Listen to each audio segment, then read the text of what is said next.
शिव को हिंदू धर्म में और विशेष रूप से शैव और शाक्त संप्रदायों में सर्वोच्च ईश्वर माना जाता है। वह त्रिदेवों में एक देव हैं। भगवान शिव को रुद्र के रूप में भी पहचाना जाता है। रुद्र शब्द की महिमा का गुणगान हमें हमारे धार्मिक ग्रंथों में मिलता है। यजुर्वेद में भी कई जगहों पर रुद्र शब्द का वर्णन किया गया है। रुद्र की उत्पत्ति रुद्र शब्द से हुई है और रुद्र का अर्थ होता है दुखों को दूर करने वाला, यानी जो दुखों को नष्ट करे वही रुद्र है। और भगवान शिव उनके भक्तों पर आए सभी दुखों को नष्ट कर देते हैं, इसीलिए उन्हें रुद्र कहा गया है। शिव जी का रुद्र अभिषेक क्यों किया जाता है? रुद्र अभिषेक एक धार्मिक अनुष्ठान है जो शक्तिशाली मंत्रों के उच्चारण द्वारा किया जाता है और रुद्राभिषेक पूर्ण रूप से भगवान शिव को समर्पित है, क्योंकि सबसे जल्दी प्रसन्न होने वाले देवता भगवान शिव हैं। रोतम दुखम द्राव्यति नाश्यति रुद्रहा, अर्थात रुद्र रूप में विराजमान भगवान शिव हमारे समस्त प्रकार के दुखों को शीघ्र ही समाप्त कर देते हैं और रुद्राभिषेक करने से समस्त प्रकार के कष्टों से मुक्ति मिलती है। नमक चमक रुद्राभिषेक क्या होता है? शिव पुराण में सनक आदि ऋषियों के प्रश्न करने पर स्वयं शिव जी ने रुद्राष्टध्यायी के मंत्रों द्वारा अभिषेक का महात्म्य बताते हुए कहा है कि मन, क्रम तथा वाणी से परम पवित्र तथा सभी प्रकार की आसक्तियों से रहित होकर भगवान शूलपाणि की प्रसन्नता के लिए रुद्राभिषेक करना चाहिए। इससे वह भगवान शिव की कृपा से सभी कामनाओं को प्राप्त करता है और अंत में परम गति को प्राप्त होता है। रुद्राष्टध्यायी द्वारा रुद्राभिषेक से मनुष्य की कुल परंपरा में को भी आनंद की प्राप्ति होती है। शुक्ल यजुर्वेद संहिता के अंतर्गत रुद्र अष्टाध्यायी के अनुसार सूर्य, इंद्र, विराट पुरुष, हरे वृष, अन्न, जल, वायु एवं मनुष्य के कल्याण के सभी हेतु शिव के ही स्वरूप हैं। भगवान सूर्य के रूप में वे शिव भगवान मनुष्य के कर्मों को भली भांति निरीक्षण कर उन्हें वैसा ही फल देते हैं। आशय ये है कि संपूर्ण सृष्टि शिवमय है।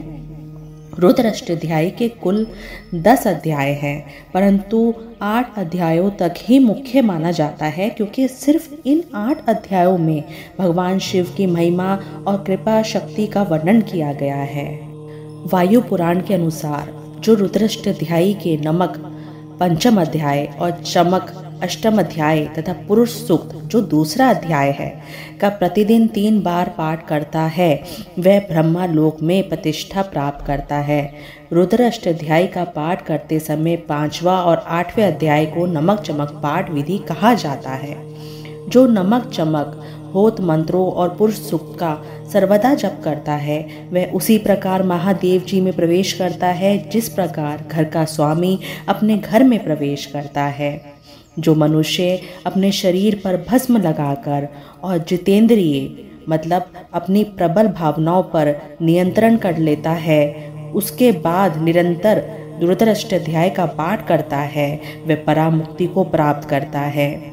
जो रोगी और पापी जितेंद्रिय होकर रुद्राष्टाध्याय का पाठ करता है, वह रोग और पाप से मुक्त होकर आदित्य सुख को प्राप्त करता है। शतरुद्रीय रुद्राष्टाय का मुख्य भाग है।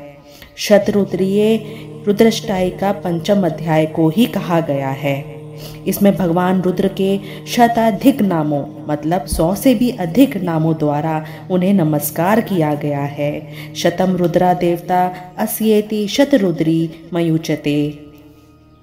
शतरुद्रीय को रुद्राध्याय भी कहा जाता है।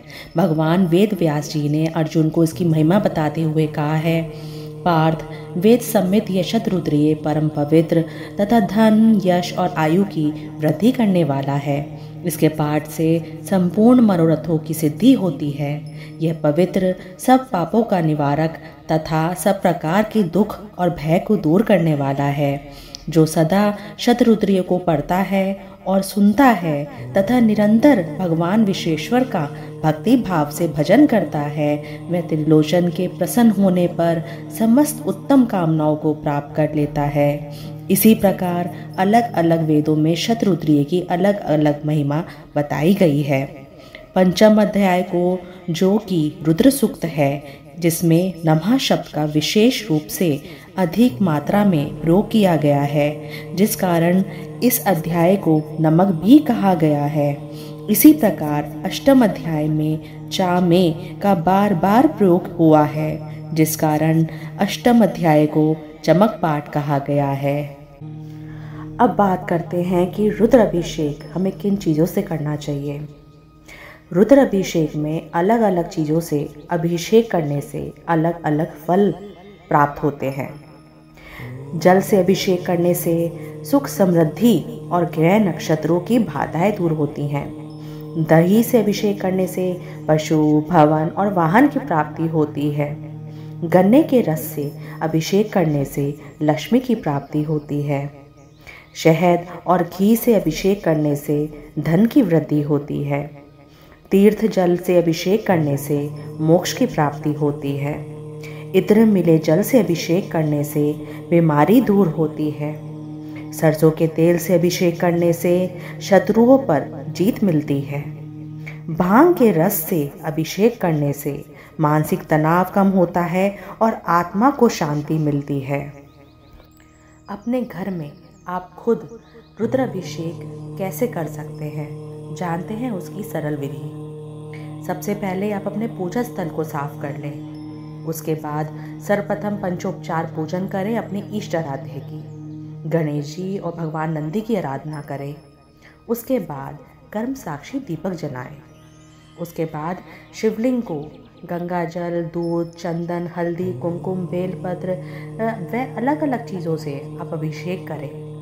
इस बात का बहुत खास ध्यान रखें कि अभिषेक करते समय शिव जी का कोई भी मंत्र या ओम नमः शिवाय मंत्र का उच्चारण करते रहें। उसके बाद नमक चमक पाठ, शिव चालीसा व अन्य पाठ करके पूजा के अंत में आरती करें और भगवान शिव का आशीर्वाद लें। हर हर महादेव। ओम नमः शक्ति शिवाय।